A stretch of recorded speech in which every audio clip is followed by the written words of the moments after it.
കഴിഞ്ഞ തവണ പ്രതിപക്ഷമില്ലാതിരുന്ന പഞ്ചായത്താണ് വയനാട് തിരുനെല്ലി. ഇത്തവണ ഇടതുമുന്നണിയിൽ രൂപപ്പെട്ട പ്രശ്നങ്ങൾ പരിശോധിക്കാൻ അതുകൊണ്ട് തന്നെ സംസ്ഥാന നേതൃത്വം തയ്യാറെടുക്കുകയാണ്.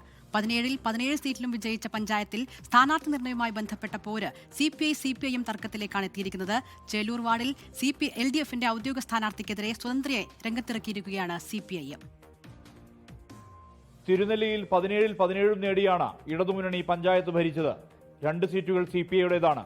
CPIക്കുള്ള ചേലൂർ വാർഡിൽ ഷീജ ബേബിയെ സ്ഥാനാർത്ഥിയാക്കി. ഇതിനു പിന്നാലെ CPIM പ്രാദേശിക നേതൃത്വം C പുഷ്പയെ സ്വതന്ത്ര സ്ഥാനാർത്ഥിയായി രംഗത്തിറക്കി. കഴിഞ്ഞ ദിവസം തെരഞ്ഞെടുപ്പ് റാലിയിൽ നിന്നും പ്രകടന പത്രികാ പ്രകാശനത്തിൽ നിന്നും വിട്ടുനിന്നാണ് CPI ഈ വിഷയത്തിലെ അതൃപ്തി പ്രകടിപ്പിച്ചത്. ഇടത് വിമത സ്ഥാനാർത്ഥിക്കായുള്ള പ്രചാരണത്തിന്റെ ചുക്കാൻ പിടിക്കുന്നത് CPIM പ്രാദേശിക നേതാക്കളാണെന്നാണ് CPIയുടെ ആരോപണം.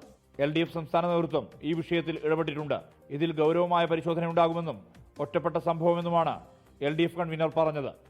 ഈ തിരുനെല്ലിയിലുള്ള പ്രശ്നം എന്ന് പറയുന്നത് ഒരു ഒറ്റപ്പെട്ട സംഭവമാണ്. ഞങ്ങൾ അത് പാടെ ഉപേക്ഷിക്കല്ല. അത് അത്തരമൊരു സാഹചര്യം എങ്ങനെ രൂപപ്പെട്ടു വന്നു എന്നുള്ളത് ഞങ്ങൾ ഗൗരവമായിട്ട് പരിശോധിച്ച് ആവശ്യമായ നിലപാടെടുക്കും.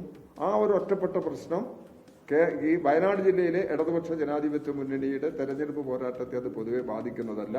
2010 തെരഞ്ഞെടുപ്പിൽ ഈ വാർഡിനെ പ്രതിനിധീകരിച്ചിരുന്ന കോൺഗ്രസിലെ PV വാസന്തിയാണ് UDFന്റെ സ്ഥാനാർത്ഥി. ഇടതുമുന്നണിയിലെ പ്രശ്നങ്ങൾ അനുകൂല നിലപാടുണ്ടാക്കുമെന്നാണ് UDFന്റെ പ്രതീക്ഷ. 24 വയനാട്. ലോകത്തെവിടെയായാലും ഏത് സമയത്തും 24 വാർത്തകളും ഓഗ്മെന്റഡ് റിയാലിറ്റി പാക്കേജുകളും എക്സ്പ്ലെയിനറുകളും വിശദമായി കാണാൻ ഞങ്ങളുടെ YouTube ചാനൽ നിങ്ങൾക്ക് സബ്സ്ക്രൈബ് ചെയ്യാം.